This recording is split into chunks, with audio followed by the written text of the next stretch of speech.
vogliono fare Buonasera, facciamo tutti parte della squadra delle persone che vogliono valorizzare questa parte dell'Italia così bella, così importante e così decisiva anche per quanto riguarda la nostra economia, quindi è una squadra coesa che sta qua ma come in tutte le regioni italiane. Tra l'altro tu vieni abbastanza spesso qui, quindi vuol dire che è un ambiente accogliente. Beh, è un ambiente accogliente, questo lo sanno tutti, ma l'Italia è tutta accogliente, io non voglio fare delle classifiche e stabilire cosa è più bello e cosa è meno bello. Certamente dove ci sono le persone giuste, e l'Italia è piena di persone giuste, si sta bene e soprattutto si vede anche un lavoro importante in profondità per valorizzare tutto quello che c'è di bello e di buono. Giustamente come dicevi tu, l'Italia è tutta bella, certe volte la differenza la fanno solamente le persone, quelle che sono impegnate sul territorio come Maurizio. Beh, certamente questo è un territorio dove le persone si impegnano, sia i produttori,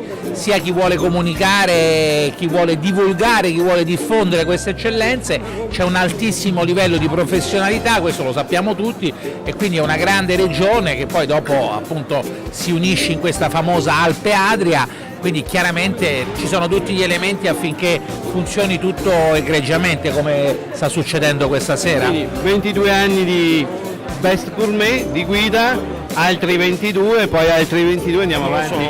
Finché c'è birra corriamo. Ma Maurizio è infaticabile, poi soprattutto il suo merito è quello di essere un grande appassionato, no? Quindi è una persona che fa questa cosa perché ama il suo lavoro e vorrei dire non lo definirei neanche un lavoro, no? Fa della sua passione la sua vita e questo certamente rende un servizio impagabile a tutte le persone che entrano in contatto con lui, questo non c'è dubbio.